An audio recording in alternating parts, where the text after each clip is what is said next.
I'm delighted to welcome Vasily Petrenko, Chief Conductor of the Royal Liverpool Philharmonic Orchestra, to Classic FM. Vasily, it's a real pleasure to see you at the point where you're about to embark on your 10th season with the Royal Liverpool Philharmonic. Did you ever think it would be a 10-year-long journey? Time runs fast. Time runs quick. Whenever I'm starting something as a project, I never measure it in time. I always think that it could lead to something else, and then it could lead to some future. Even when I'm going just for 1 week as a guest conductor anywhere, I always think about this week is as preceding something else, as leading to the future. And of course, taking a position as a chief conductor here, I thought that it will be a long journey, and I still think it's far from being over.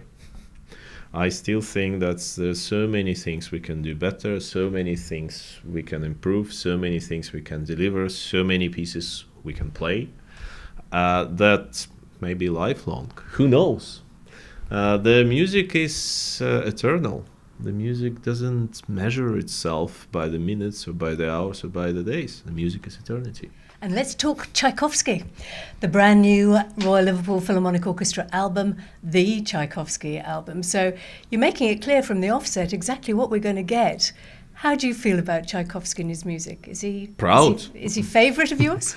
Well, I'm very proud that he was from the same country as I was born, that he was Russian. And his music is perhaps the most emotional, the most melodical of all the heritage. But not only so, he was a philosopher. He was a big thinker. He always had this mastery of orchestration, which was slightly different from the orchestration school of that time in Russia. And who always was trying to get to the core of the story, as it is with Romeo and Juliet, or as it is with Francesca da Rimini, or as it is with 1812. Of course, people know 1812 much more than the other two poems, even if I must admit, I think in Russia nowadays, Romeo and Juliet performed more often than 1812. 1812 is a piece for official ceremonies there, and Romeo, it's one of the main core repertoire pieces for any orchestras. Francesca is a little bit less popular, but because it's more complex. It's more difficult for players. It's more complex in structure for the conductor. As the story, in fact, because this story of Dante, even if it's just a part of his story, it's very complex and very long, and it has a lot of fulfillment. Shakespeare is always Shakespeare. Of course, with Romeo and Juliet, you have a lot of thinking about this youth, about love, about death, about all those relations, and about the role of the society in the faith of the main heroes. And with Francesca, it's more antique story, so you feel about this going through those circles of Dante, Divine Comedy. So for that, probably Francesca is less often played. But here, 1812, well, it's one of the most popular pieces in Britain.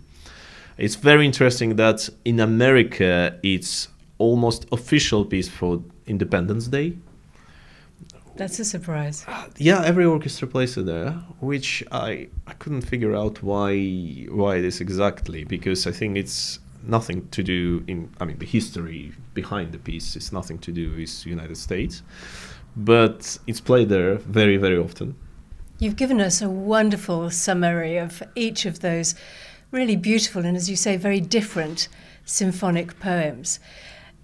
The orchestra, under your leadership, has really developed as a fabulous Russian-sounding orchestra. In fact, somebody said to me, they don't speak with Scouse accents anymore, they speak with a Russian accent. Do you think that's true? Well, I got a little bit of Scouse accent, but the truth is that we're doing very different repertoire. And from the very beginning, nearly 10 years ago, I've said that one of my goals will be to play the music in its style. So when we play Russian music, it should be in Russian style. When we play Austrian German music, that should be in Austrian German style, either in the first Vienna school or then in the second Vienna school. When we play Stravinsky, we play Stravinsky in his language and his style.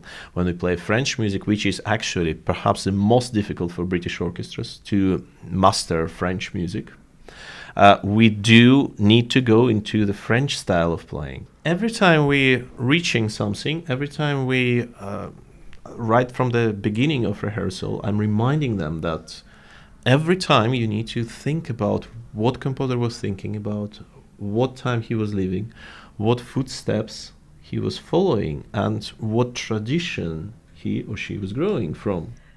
It sounds to me as though you're planning for years to come, and we'll look forward certainly to more releases of the kind of repertoire that you've talked about with such passion.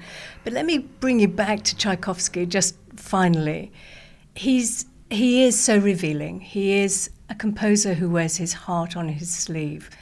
Do you think it makes it easy for us to connect with Tchaikovsky because we all have that passion within us?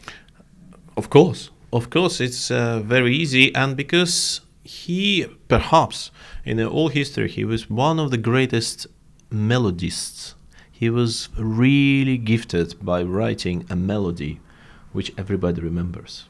Vasily, you certainly are going to send us out into the street singing Tchaikovsky tunes all over again with this new album. Thank you very much for talking to us. Pleasure. Thank you.